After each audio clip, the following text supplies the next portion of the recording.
América Latina empezó a implementar las medidas anunciadas por el Papa Francisco contra abusos sexuales. El Consejo Episcopal Latinoamericano anticipó que cada diócesis tendrá antes de junio de 2020 un departamento que tiene que atender las denuncias de delitos sexuales cometidos por miembros de la Iglesia Católica. Bien, con esta información resumen de las noticias que tenemos a lo largo de este espacio informativo. Vamos a ver. Colombia superó por primera vez en décadas a Venezuela en producción de barriles de petróleo diarios en el mes de marzo, en un momento donde la economía de Venezuela está en colapso. En el caso de Colombia, el gobierno reportó la producción de 884.815 barriles diarios en marzo de 2019, mientras que la Organización de Países Exportadores de Petróleo reportó en Venezuela la producción de 740.000 barriles por día, lo que representa la primera vez desde 1960 que Colombia que Venezuela. Este país que cualquier otro del planeta, pero ha reportado un descenso. De esta manera, Venezuela pasó de ser el país en la región que más barriles producía en 2013 a estar en cuarto lugar en 2018, detrás de Brasil, México y Colombia. La Fuerza Aérea estadounidense interceptó 4 aviones militares rusos que sobrevolaban la costa de Alaska, informó el Comando de Defensa Aeroespacial de Norteamérica. Fueron 2 pares de cazas F-22 quienes interceptaron bombarderos Tupolev 95 y cazas Sukhoi 35, entrando en la defensa aérea. Por su parte, el Pentágono aclaró que las aeronaves rusas se mantuvieron en espacio aéreo internacional y que en ningún momento penetraron el espacio aéreo soberano de Estados Unidos o Canadá. Tras ser escoltados por aviones de la Fuerza Aérea estadounidense a una zona neutral, 2 de los bombarderos y los cazas rusos optaron por volver a la zona para continuar con su misión. El Ministerio de Defensa ruso dijo que sus aeronaves se encontraban realizando un vuelo ya programado sobre aguas neutrales. De acuerdo con el Kremlin, la operación se prolongó durante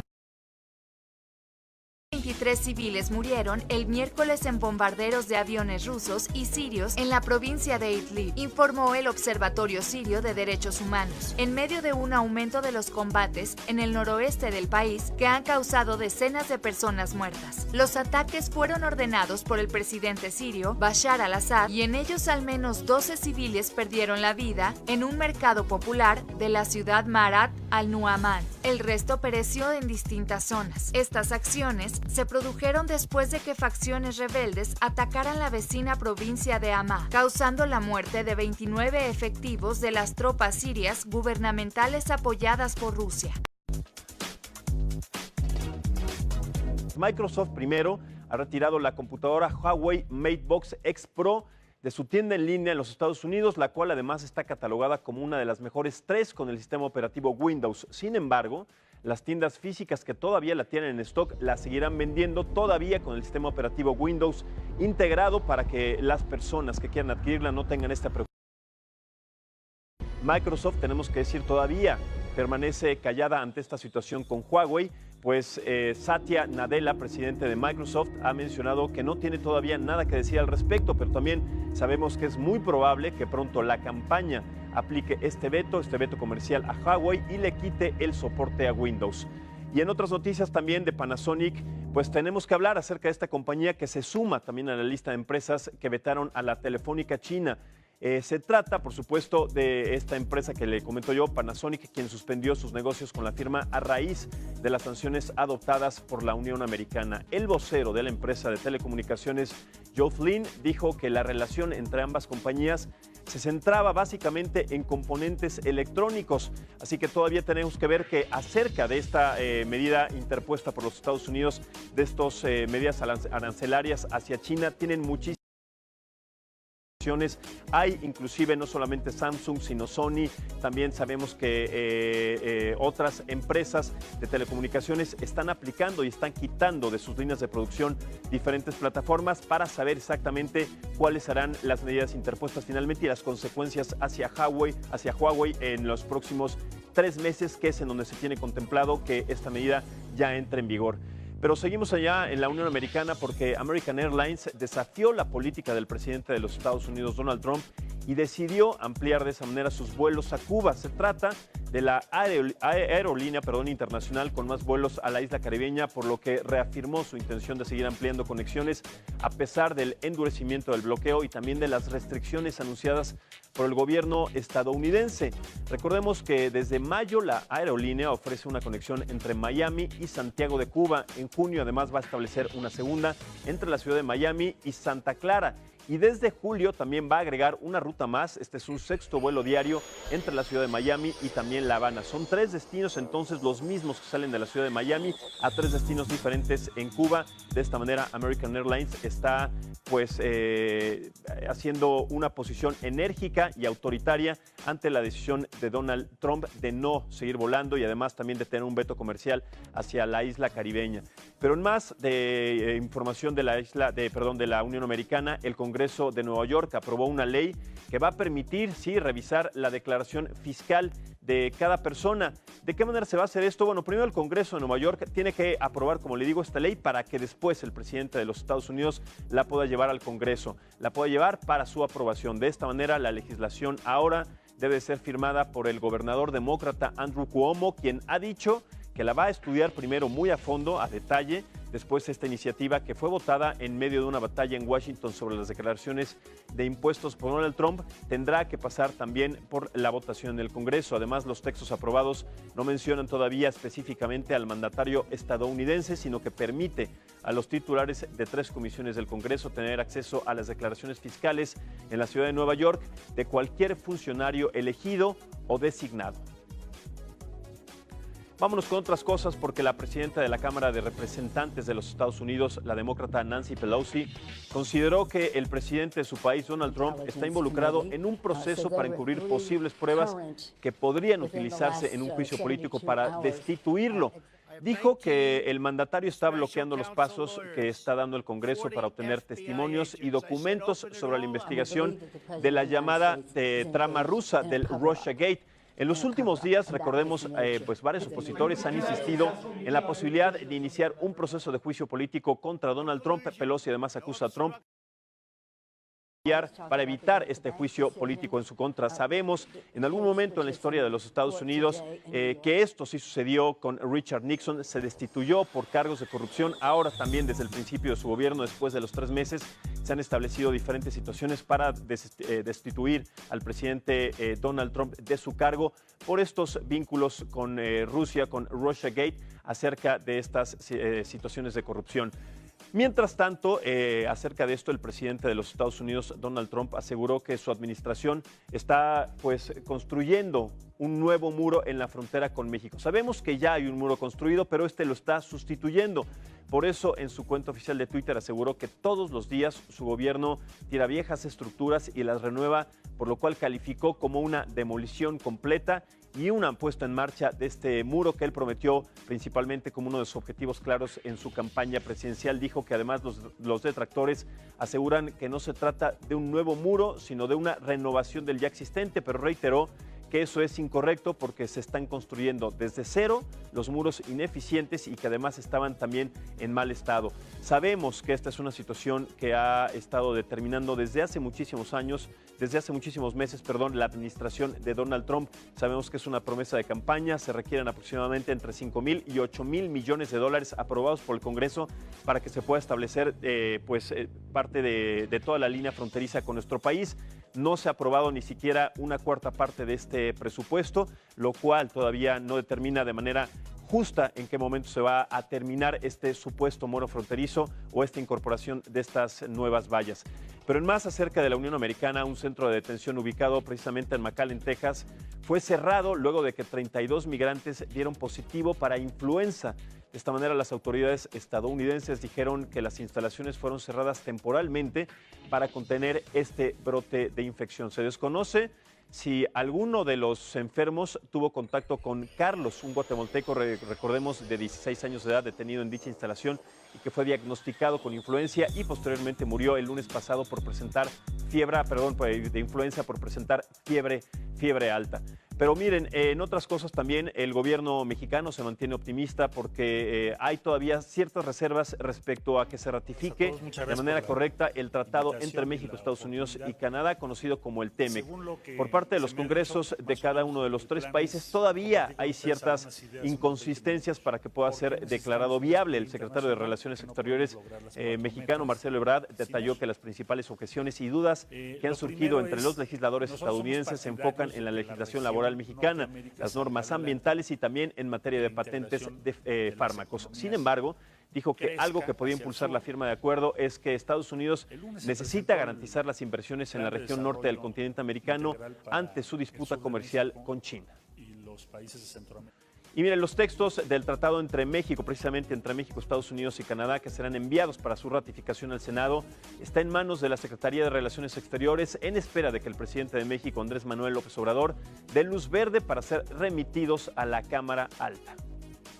Lo anterior, esta información lo confirmó Luz María de la Mora, subsecretaria de Comercio Exterior de la Secretaría de Economía de México, quien además consideró que en Estados Unidos se percibe un ambiente de interés por ratificación de este tratado por parte de la administración del presidente de los Estados Unidos, Donald Trump.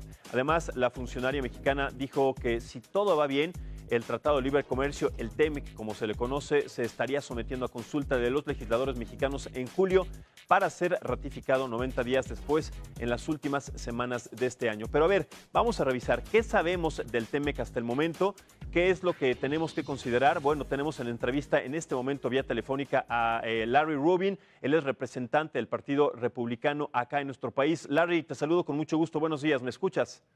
Hola Max, muy buenos días, gracias. Muchas gracias, Larry, me da mucho gusto saludarte. Vamos a platicar acerca de estas situaciones que llevan muchísimo tiempo, muchos meses, pues en la mesa. Sabemos que se están estableciendo todavía algunos detalles para que se pueda concretar el TEMEC. Después del bloqueo comercial que los Estados Unidos interpusieron hacia China, hasta este gigante asiático, ¿qué podemos considerar dentro de este Tratado de Libre Comercio de América del Norte como algún factor que todavía lo siga deteniendo, Larry? Pues mira, la verdad es un juego político del Partido Demócrata por no darle una victoria al presidente Trump, pero la verdad es que no les queda de otra, porque sí, si no lo aprueban, y ellos han sido pues parte promotores de que se diera el TEMEC, pues naturalmente van a quedar mal, porque las provisiones laborales pues son parte de esas exigencias del Partido Demócrata. Sí. Y definitivamente pues no les queda de otro más que aprobarlo. Yo creo que en los próximos 2 meses veremos esta aprobación por parte de los líderes. Correcto, 2 meses tenemos que esperar. ¿Cuáles son los puntos o las aristas más importantes para tomar en cuenta en esta negociación? Sabemos que está el punto en materia ambiental, en punto también en productos farmacéuticos, sobre todo en patentes. Además de estos, ¿hay alguna otra situación que pueda provocar posiblemente en estos 2 meses que nos comentas un inconveniente para que se detenga o para que se alargue esta negociación? Definitivamente no. Yo he tenido mucho contacto con la industria farmacéutica, están contentos con los resultados del TEMEC. Sí. Y bueno, pues nada más falta que los demócratas se unan a los republicanos y lo aprueben. Ese es el único detalle que hace falta. Y como vimos, pues Nancy Pelosi no quiere trabajar con el presidente Trump. Y entonces, pues esperemos que estas diferencias se arreglen pronto para que entonces el TEMEC entre en funciones, porque no es solamente importante políticamente y electoralmente, sino también es importante para el comercio de México, Estados Unidos y Canadá. Es mucho más allá de simple tema. Correcto, Larry. Tomemos en cuenta también esta parte del bloqueo de los Estados Unidos hacia diferentes empresas de China que han provocado diferentes inconvenientes y sobre todo diferentes situaciones de incertidumbre. ¿Esto le conviene a México, le conviene a Canadá, que exista todavía esta discordia entre China y Estados Unidos para que el Tratado de Libre Comercio de América del Norte pueda avanzar? ¿Tú lo consideras así o no? Sí, definitivamente, Max. Yo creo que lo hemos visto. México ya es el primer socio comercial de Estados Unidos. Ha rebasado en solamente un año a Canadá y a China. Y también por eso vemos que el acero y el aluminio pues han sido ya libres de arancel. Y esto es parte de este acercamiento que Estados Unidos quiere y va a tener con México y que no necesariamente lo tiene o lo va a tener con China. Correcto, no tiene implicaciones entonces serias, porque sabemos que Donald Trump cambia de opinión siempre en cada momento. queremos pensar que después de que se establezca este tratado de libre comercio con estos pequeños detalles, no se echará otra vez de nueva cuenta una revisión para que se puedan establecer condiciones. ¿Se va a quedar establecido así por cuántos años más o por cuánto tiempo más, Larry? Sí, definitivamente. Lo hemos visto desde agosto que el presidente acordó con los otros dos mandatarios, con el presidente Peña Nieto y igualmente con Trudeau. Pues el presidente ha sido claro en su aceptación del TEMEC. Él lo negoció, digamos, a través de Robert Lighthizer y todo el equipo comercial. Pero definitivamente el presidente cree en el libre comercio, ha sido un empresario toda su vida. Y sabe la importancia de México y de Canadá como socios principales de Estados Unidos. Correcto, Larry, muchísimas gracias, buen día. Sabemos que estás ocupado, estás a punto de tomar un vuelo hacia los Estados Unidos. Larry Rubio, representante del Partido Republicano en México, muchísimas gracias, que tengas buen viaje y seguimos en contacto. Gracias, Max, y muy buenos días. Buenos días, Larry. Bien, vamos a seguir revisando un poco este tema. ¿Qué sabemos hasta el momento del Tratado de Libre Comercio del TEMEC? ¿Cuáles son estas implicaciones? ¿Cuáles son estos detalles? ¿Y por qué todavía se ha detenido hasta el momento? Bueno, vamos a ver esta información y seguimos comentando al respecto.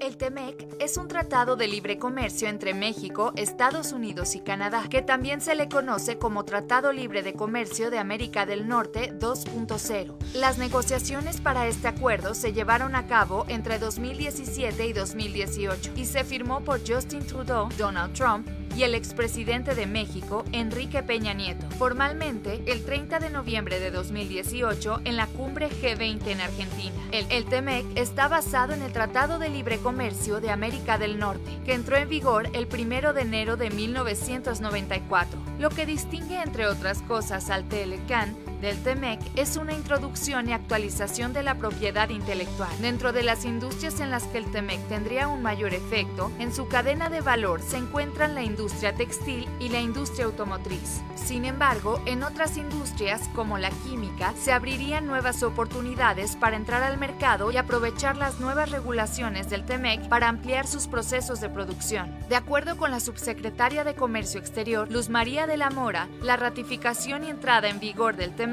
beneficiaría a tener una región más competitiva y con mayor certidumbre. El viernes pasado, Estados Unidos reiteró a México y a Canadá los arranques al acero y al aluminio, lo cual tuvo efecto positivo en el peso mexicano frente al dólar. Se espera que el TEMEC sea votado en mayo o junio por el Congreso estadounidense y que entre en vigor en 2020.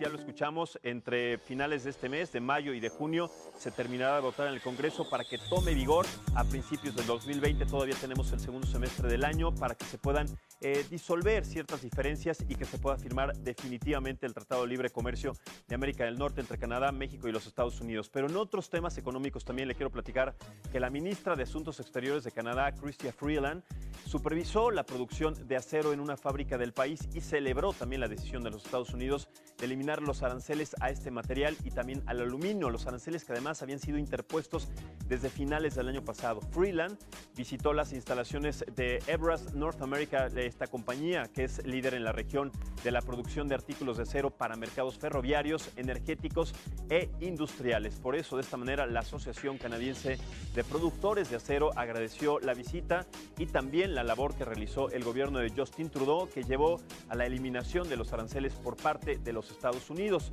Esta compañía que sabemos es sumamente importante y que además determina no solamente parte de la fortaleza de la moneda canadiense, sino también para nuestro país representó, como lo vimos en la Bolsa de Valores, un alza ligera, un alza en el poder del peso ante la moneda americana.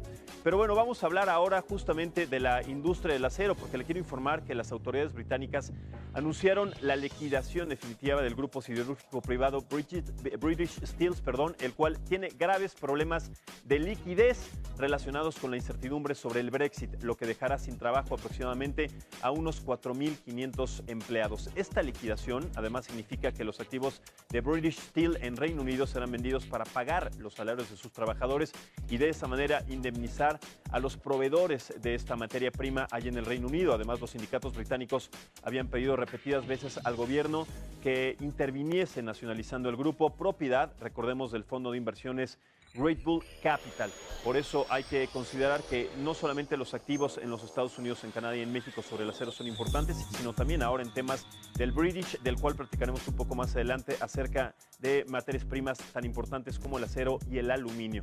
Pero pasando ahora a temas políticos, le quiero informar que luego de que el candidato demócrata a la presidencia, Joe Biden, acusara al mandatario norcoreano Kim Jong-un de ser un dictador, la agencia de noticias del país asiático respondió de la misma manera y calificó al ex vicepresidente estadounidense como un tonto de bajo coeficiente intelectual. Así lo dijo literalmente y de manera textual en su informe.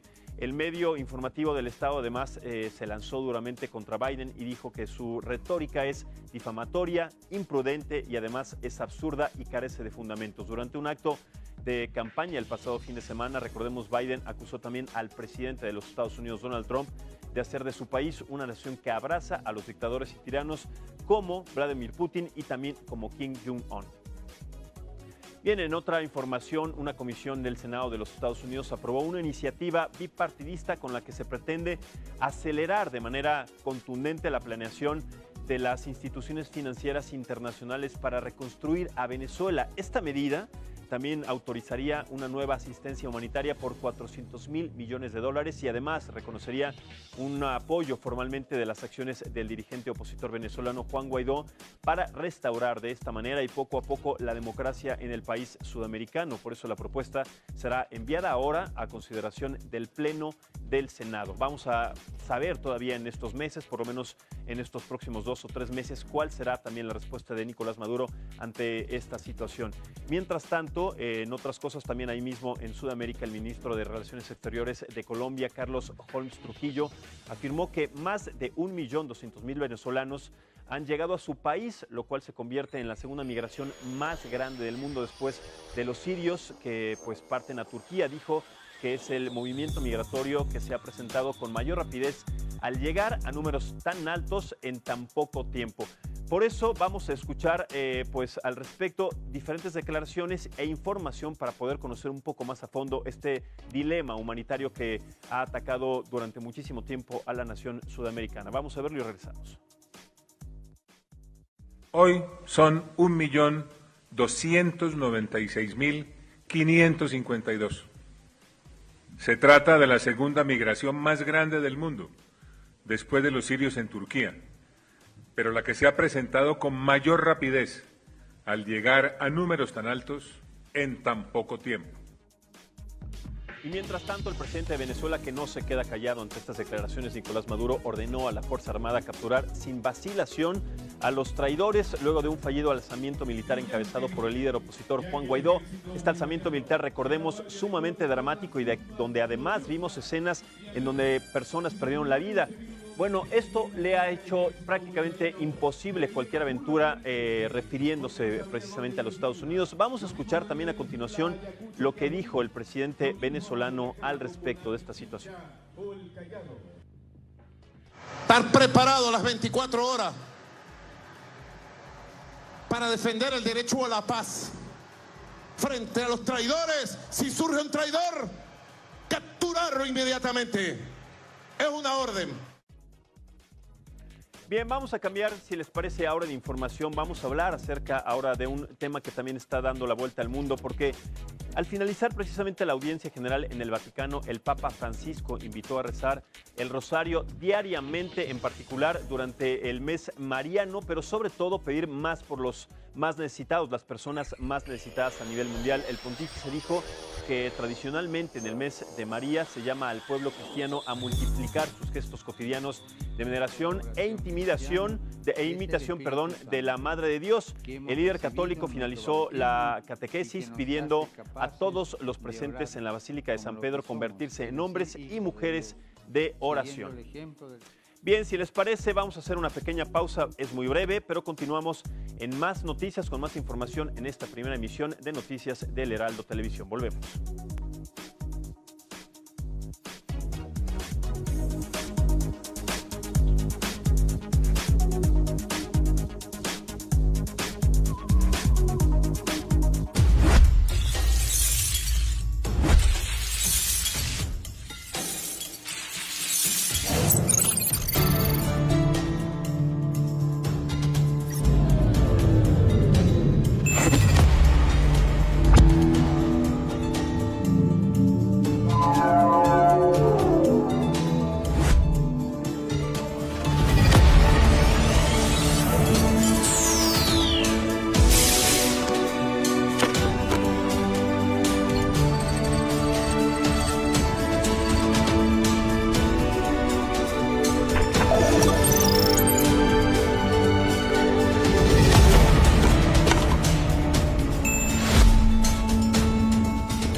Muchísimas gracias por continuar con nosotros en esta edición de Primera Emisión del Heraldo Televisión. Les recuerdo que estamos en vivo en el canal 151 de ICI y también en nuestras plataformas de Facebook, en Facebook Live, y además también puede estar en contacto con nosotros en Facebook y en Twitter, en nuestra cuenta oficial y también en mis cuentas personales en Twitter, Facebook e Instagram como @MaxEspejel.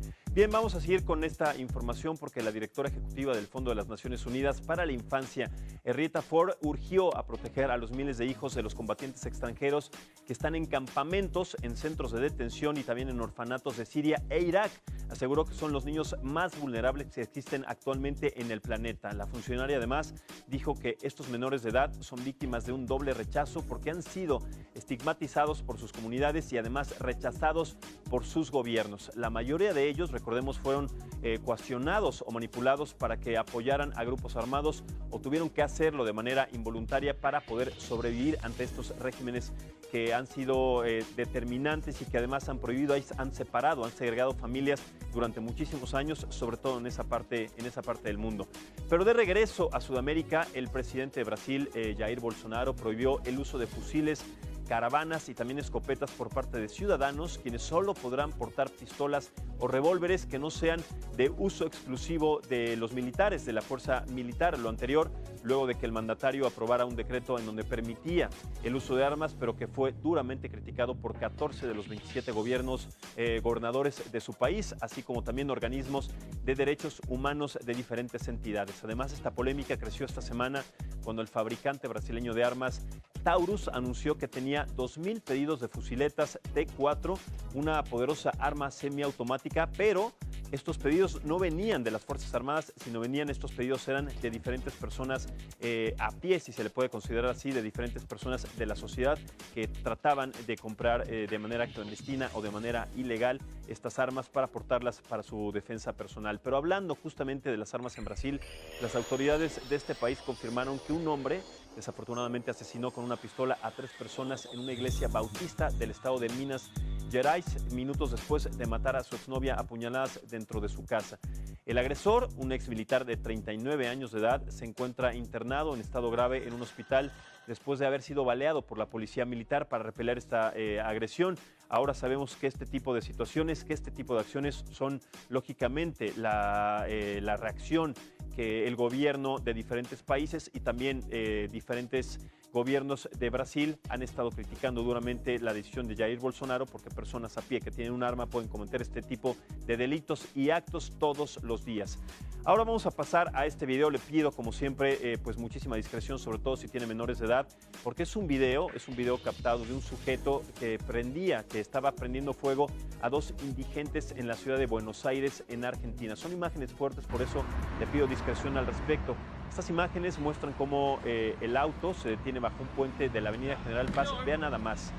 Y de este momento el sujeto baja con un bidón en la mano, rocía con combustible a 2 personas en situación de la calle que duermen bajo unas mantas y con un encendedor así, sin más ni más, les prende fuego. Situaciones sumamente delicadas de pues una inhumanidad impresionante, de una situación que no se puede calificar de otra manera más que grotesca, terrible y además con una falta de criterio y de humanidad, como le digo, a partir de una condición sumamente vulnerable por la que sufren y por la que pasan diferentes personas en situación de calle.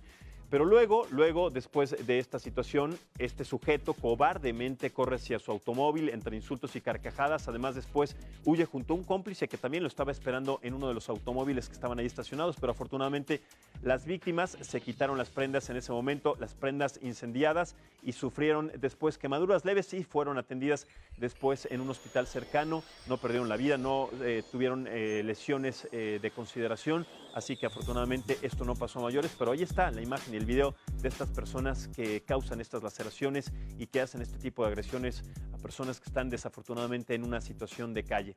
Bien, vamos a dar un giro completamente a la información, vamos a cambiar ahora de información, de regreso a Europa, al viejo continente, porque las naciones entre el gobierno de la primera ministra de Reino Unido, Theresa May, y también la oposición para buscar una salida al bloqueo del Brexit, se rompieron de manera radical, provocando de esta manera la posible salida de la funcionaria después de que su partido la llamase a dimitir a partir del mes de junio.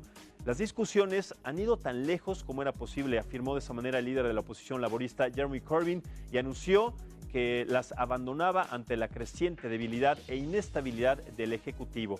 Les recuerdo que esta situación lleva pues muchísimos meses siendo acarreada. Theresa May ha puesto en la mesa algunas alternativas para permanecer o para que se vuelva en un comicio distinto a establecer una votación nueva para permanecer todavía para que el Reino Unido permanezca todavía en la Comunidad Europea y no tenga todavía que dar estos parches, si se le puede decir, dar estas soluciones alternas para que el Congreso de su país, el Congreso del Reino Unido, siga estableciendo condiciones sumamente establecidas, sumamente rigurosas para no dar paso al Brexit, situación que además se decidió desde hace más de un año. Pero el secretario general de la Organización del Atlántico Norte, Jens Stoltenberg, anunció que la próxima cumbre de líderes de la alianza tendrá lugar el 3 y el 4 de diciembre, precisamente allá en la ciudad de Londres, en donde van a conmemorar el 70 aniversario de la OTAN. Los aliados además acordaron en febrero que la capital británica acogería la reunión a finales de ese mismo año, pero la fecha precisa se cerró la semana pasada en una conversación entre Stoltenberg y también la primera ministra Theresa May. Recordemos también que el ex primer ministro noruego que participa en la ciudad de Londres en una conferencia sobre ciberdefensa aseguró que la cumbre serviría para enfrentar los desafíos de seguridad actuales y también emergentes. Esta situación que sabemos que no nada más está poniendo en tela de juicio la situación económica del Reino Unido frente a la Comunidad Europea, sino también en situaciones de seguridad. En los últimos meses fuimos testigos de diferentes actos terroristas sucedidos precisamente ahí en la ciudad de Londres, en donde no se pudo determinar precisamente cuáles eran las condiciones. Ahora, después de la salida también del Brexit de la Comunidad Europea, tendremos que analizar posteriormente o en su momento, también las situaciones de seguridad, de ciberseguridad, que también están pendiendo de un hilo sobre lo que está estableciendo el Congreso de aquel país. Pero aproximadamente también en otra información, le cuento que 13 millones de habitantes de Manila, Filipinas, se han visto amenazados por el crecimiento de niveles de agua en esa región. Bueno, regiones al norte de Manila, como las provincias de Pampanga y también de Bulcán, están hundiendo entre 4 y 6 centímetros al año desde el año 2003. Esto es equivalente a un metro aproximadamente en 16 años, contrario a lo que se pueda suponer. Este hundimiento no se debe al cambio climático, sino al hundimiento gradual de las tierras, según los expertos. Este fenómeno se debe también a la catástrofe provocada por el bombeo abusivo de las capas freáticas para surtir el agua y también surtir el agua a viviendas, a fábricas y a granjas. Además, el hundimiento se agrava todavía mucho más con las mareas altas, con las tormentas tropicales, que sí son estas consecuencias del calentamiento global, y también con los tifones que sufre el archipiélago cada año. Son al menos 5,000 personas las que se han ido de estas regiones, las que han tenido que migrar involuntariamente. Son migraciones que pues son muy diferentes a las que vemos en Centroamérica y también en África, directamente desde Turquía hacia algunos países de la Unión Europea. Sabemos que estas condiciones y estas características del calentamiento de diferentes personas en latitudes, sobre todo en lugares en donde la creciente del mar ha estado subiendo, hace que estas personas busquen una nueva vida en diferentes entornos. Pero bueno, en otros temas, y de acuerdo con Liu Xiaomin, jefe del Departamento de Asuntos Económicos y Sociales de la Organización de las Naciones Unidas, la deforestación, el cambio climático y también la guerra importantes que están enfrentando justamente los bosques de nuestro planeta. En el marco del Día Internacional de la se celebró precisamente, además se lo recuerdo, el día de ayer, 22 de mayo, se habló de la importancia que tienen los bosques y además el papel preponderante y fundamental que desempeñan en la lucha contra el cambio climático. La Organización de las Naciones Unidas además está realizando acciones para proteger los bosques, puesto que los árboles podrían ayudar inclusive, sabemos, a reducir las emisiones de gases de efecto invernadero de 15 gigatoneladas de CO2. Entre los desafíos, además, también que está estableciendo la ONU, se encuentran acabar con la tala ilegal y evitar de esta manera convertir los bosques en áreas de cultivo. Además, el Foro de las Naciones Unidas sobre los Bosques se reúne desde el año de 1992 todos los años en la ciudad de Nueva York, en donde se discuten las medidas que se deben de tomar a nivel mundial para monitorear el progreso del cumplimiento de los 6 objetivos forestales mundiales. Esto es un tema muy importante que no solamente la Organización Nacional de las Naciones Unidas países, sino a nivel global. Pero también tenemos que considerar que la corrupción que existe y además la tala clandestina que existe en diferentes latitudes hace y provoca que las normas y las leyes que de alguna manera se establecen o se votan en los congresos de diferentes países no se lleven a cabo por diferentes situaciones, como yo le digo, de tala clandestina, y también de corrupción que existen a partir del tránsito y además del comercio de madera en diferentes partes de nuestro país. Tema y cosa que tenemos que tomar en cuenta y consecuencia que está generando estas situaciones a nivel global. Mientras tanto, en otras cosas, la NASA abrió una invitación. Esta es una noticia que se ha dado a conocer en diferentes medios, pero que todavía no se ha establecido justamente de qué trata. Aquí se lo voy a explicar brevemente. Bueno, pues la NASA abrió precisamente esta línea de investigación y sobre todo de invitación, a todos aquellos que quieran enviar su nombre a Marte en el año 2021. Esta convocatoria se trata de un paso inicial del primer viaje de la humanidad a otro planeta. Lo único que hay que hacer es entrar a la página web de la NASA, llenar un formato muy sencillo. A cambio también van a recibir un boleto y puntos como viajeros frecuentes. Los nombres además se van a grabar con un haz de electrones en un microprocesador de silicona con textos más pequeños que una milésima del grosor de un cabello humano, lo que equivale aproximadamente a 75 nanómetros. Y sabemos que hasta el miércoles de esta semana se habían sumado ya 721.767 nombres del viaje que se está planeando hacer hacia el planeta rojo. Sabemos que este es el primer paso de conquista hacia Marte, pero bueno, aquí esta es una medida solamente de dar una pequeña cuota para mandar un nombre, puede ser su nombre o cualquier nombre establecido para que se pueda grabar de esta manera en alguna parte de la superficie del planeta rojo. Bien, vamos a tomar en este momento una llamada, vamos a retomar también un tema importante también del que hemos estado hablando hace unos momentos. Estamos tomando la llamada en este momento de Adolfo Laborde, está con nosotros en la línea telefónica. Adolfo, ¿nos estás escuchando ahí? Sí, ¿qué tal? Te escucho, no sé si me escuchen bien ustedes. Muy bien, sí, te estamos escuchando, muchísimas gracias. Vamos a platicar, hace un momento platicábamos con Larry Rubin acerca de las implicaciones que tiene el Tratado de Libre Comercio de América del Norte, pero también las implicaciones que tiene con este bloqueo comercial con China. ¿Tú cómo ves esta situación que está sucediendo en este momento, sobre todo a un mes o a 2 meses de que finalmente se establezca el Tratado de Libre Comercio?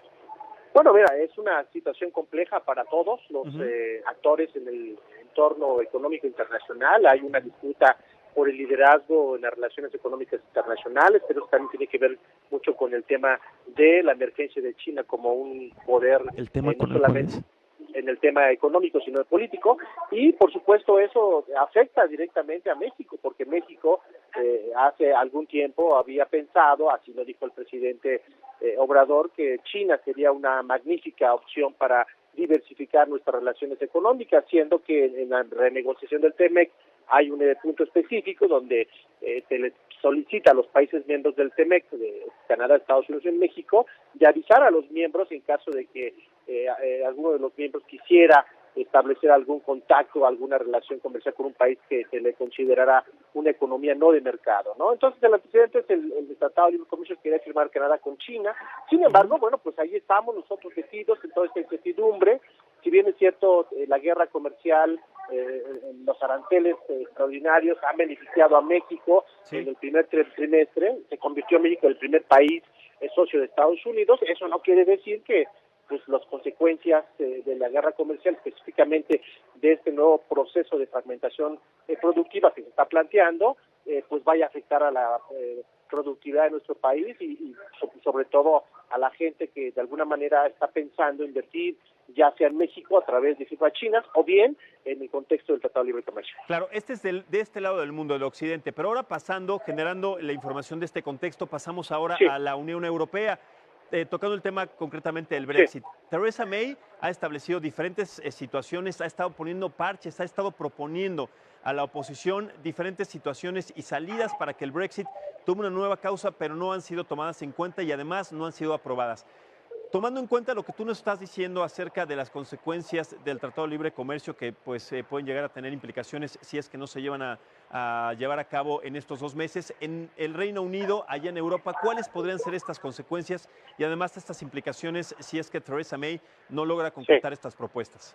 Bueno, ha sido también un desgaste muy fuerte para el gobierno de Theresa May porque no han llegado a un acuerdo con todas las fuerzas políticas en la Cámara de los Comunes para llegar a un acuerdo con los europeos en el contexto del Brexit, ¿no? ¿Por qué? Pues porque los británicos quieren seguir manteniendo un cierto tipo de atribuciones, hablamos de las preferencias arancelarias, hablamos de la unión aduanera, pero algunas fuerzas fuera de la Unión Europea y también dentro de la Unión Europea pues no están de acuerdo. Entonces eso también genera mucha incertidumbre que ya le pegó a los mercados. Ha habido una gran fuga de inversiones de empresas que estaban antes ubicadas en Reino Unido, que ahora se han trasladado a otras capitales en Europa. Y eso, pues lógicamente, afecta la relación comercial de Reino Unido con todos los miembros comunitarios, porque en el caso de que no lleguen a un acuerdo, tendrían que basarse con las reglas de la Organización Mundial del Comercio, y en el caso de México, pues también, porque el acuerdo que tenemos con la Unión Europea, pues es parte de la lógica con donde está Reino Unido. Si Reino Unido no está, pues tendríamos que firmar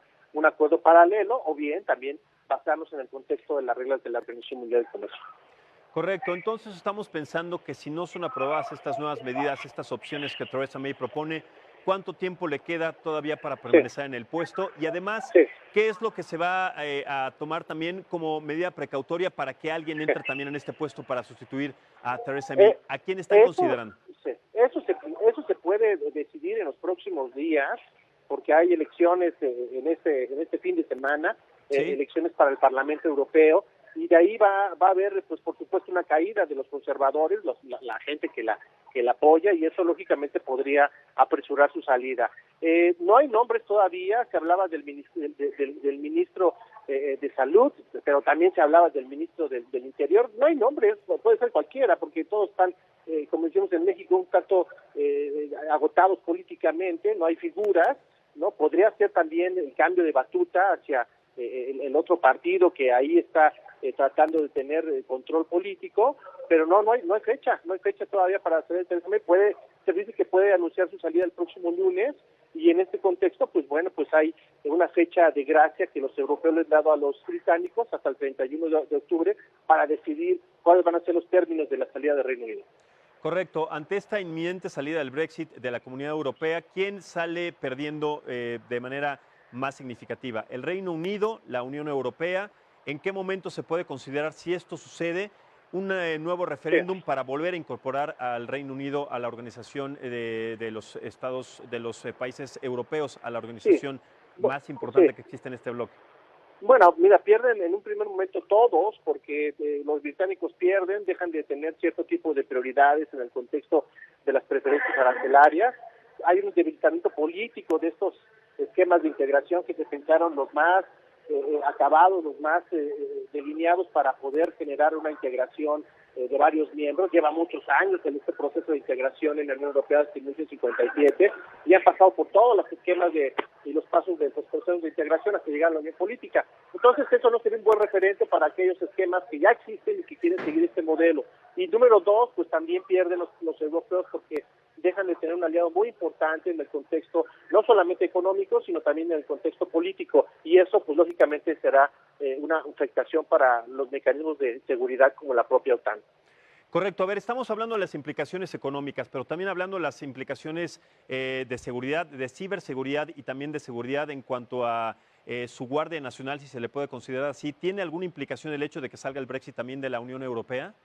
Sí, por supuesto, hay que recordar que en esos momentos se está discutiendo un esquema de defensa europeo ante toda la situación de incertidumbre que se vive con Estados Unidos, que Estados Unidos ha replanteado la posibilidad de incrementar, de que sus miembros incrementen las cuotas de seguridad, y entonces se perfila esto a un sistema de defensa europeo más allá de la OTAN, y eso pues lógicamente dejaría a los británicos fuera, y entonces los británicos tendrán que buscar refugiarse en la OTAN, y si esta desaparece, que no lo creo, pues tendría que buscar otro esquema de seguridad con otros países. Entonces eso en un contexto de pues emergencia, ¿no? De los sistemas de seguridad y de ascenso de Rusia en el contexto de los enfrentamientos en Europa Central y en el Medio Oriente, pues pone de manifiesto que hoy más que nunca deben llegar a un acuerdo en el contexto del Brexit para que Reino Unido salga, pero que los esquemas de cooperación en todos los ámbitos prevalezcan y estos garanticen la seguridad nacional de todos los miembros de la Unión Europea. Correcto. Adolfo Laborde, muchísimas gracias, internacionalista y además también uno de nuestros principales colaboradores en el Heraldo TV. Te agradezco muchísimo esta información y sobre todo esta claridad al respecto de lo que está pasando en Brexit, allá en el Reino Unido, en la Comunidad Europea y también parte de las implicaciones que tiene acá en el occidente, sabiendo que también estamos a punto de cerrar el Tratado de Libre Comercio de América del Norte con Estados Unidos y con Canadá. Muchísimas gracias, Adolfo, y seguimos en contacto. Con mucho gusto, buen día. Igualmente. Bien, vamos a cambiar radicalmente de tema porque, como le digo, ayer se celebró el Día de la Biodiversidad. Son muchas aristas y muchos factores que determinan que los seres humanos como especie dominante tenemos que cuidar nuestro planeta. Pero precisamente hablando de desechos plásticos, uno de los materiales que más afectan al país, al planeta, al mar en general, bueno, pues ahora también Argentina está buscando una forma de ayudar al planeta. Como sabemos, los popotes son el cuarto residuo plástico más común hallado en costas y océanos en todo el mundo. Por eso, como le digo, en Argentina, el 62% de la producción de plásticos se destina a elaborar productos de embalaje y de un solo uso. Los locales de venta de bebidas, hoteles, también bares, ya no podrán ofrecer popotes de un solo uso a los clientes para iniciar justamente con este proceso, esta nueva norma publicada en un boletín oficial del gobierno de la capital argentina, que determina que sí, ahí, en esta parte, va a empezar este proceso para que se determine de qué manera en todos estos locales, en todos estos negocios, se prohíba de manera contundente el uso no solamente de popotes, sino también de cualquier recipiente de plástico o de unicel. Esta nueva norma, además, será totalmente absoluta dentro de los próximos 6 meses. Nosotros en México y en diferentes latitudes tenemos que tomar esto como ejemplo para que diferentes instituciones escolares, gubernamentales y diferentes empresas también establezcan de una manera contundente ya el paro total de fabricación de estos productos para que tratemos en medida de lo posible de ayudar al planeta, ya dejando de fabricar y dejando de consumir este material que ha sido pues tan nocivo y tan dañino para el planeta desde hace más de 3 décadas. Son 3 décadas más o menos las que se han contemplado en donde este material, estos plásticos y estos desechos han afectado de manera contundente a los mares y a diferentes lugares en nuestro planeta. Bien, pues con esta información lo invito a que siga a lo largo del día en nuestros diferentes espacios informativos del Heraldo Televisión. Tenemos muchísima información para compartir con ustedes y les reitero que estamos en vivo en el canal 151 DC y también en nuestras plataformas de Facebook. Yo soy Max Espejel y lo espero mañana en punto de las 6 de la mañana. Hasta pronto.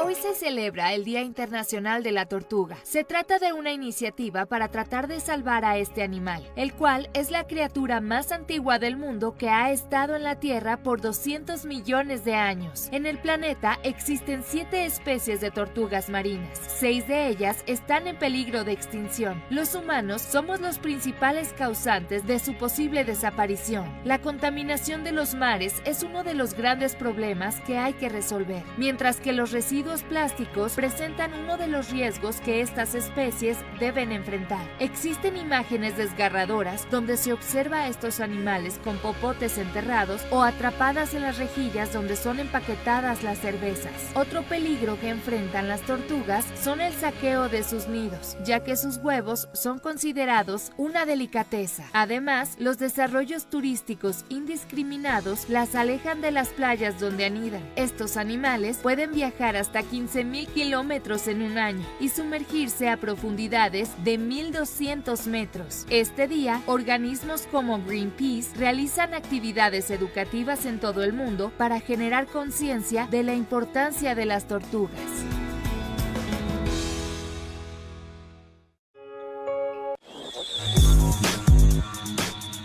Colombia superó por primera vez en décadas a Venezuela en producción de barriles de petróleo diarios en el mes de marzo, en un momento donde la economía de Venezuela está en colapso. En el caso de Colombia, el gobierno reportó la producción de 884.815 barriles diarios en marzo de 2019, mientras que la Organización de Países Exportadores de Petróleo reportó en Venezuela la producción de 740.000 barriles por día, lo que representa la primera vez desde 1960 que Colombia tiene más producción petrolera que Venezuela. Este país tiene más reservas probadas que cualquier otro del planeta, pero ha reportado un descenso en la producción de crudo. De esta manera, Venezuela pasó de ser el país en la región que más barriles producía en 2013 a estar en cuarto lugar en 2018, detrás de Brasil, México y Colombia. La Fuerza Aérea estadounidense interceptó 4 aviones militares rusos que sobrevolaban la costa de Alaska, informó el Comando de Defensa Aeroespacial de Norteamérica. Fueron 2 pares de cazas F-22 quienes interceptaron bombarderos Tupolev 95 y cazas Sukhoi 35, entrando en la zona de identificación para la defensa aérea. Por su parte, el Pentágono aclaró que las aeronaves rusas se mantuvieron en espacio aéreo internacional y que en ningún momento penetraron el espacio aéreo soberano de Estados Unidos o Canadá. Tras ser escoltados por aviones de la Fuerza Aérea estadounidense a una zona neutral, 2 de los bombarderos y los cazas rusos optaron por volver a la zona para continuar con su misión. El Ministerio de Defensa ruso dijo que sus aeronaves se encontraban realizando un vuelo ya programado sobre aguas neutrales. De acuerdo con el Kremlin, la operación se prolongó durante más de 12 horas. Al menos 23 civiles murieron el miércoles en bombarderos de aviones rusos y sirios en la provincia de Idlib, informó el Observatorio Sirio de Derechos Humanos, en medio de un aumento de los combates en el noroeste del país que han causado decenas de personas muertas. Los ataques fueron ordenados por el presidente sirio Bashar al-Assad y en ellos al menos 12 civiles perdieron la vida en un mercado popular de la ciudad Marat al-Nu'aman. El resto pereció en distintas zonas. Estas acciones se produjeron después de que facciones rebeldes atacaran la vecina provincia de Hama, causando la muerte de 29 efectivos de las tropas sirias gubernamentales apoyadas por Rusia. Al menos 204 civiles, entre ellos 39 niños, han muerto en medio de la escalada del conflicto que comenzó el 30 de abril y la ofensiva de las tropas sirias con apoyo ruso, según el observatorio.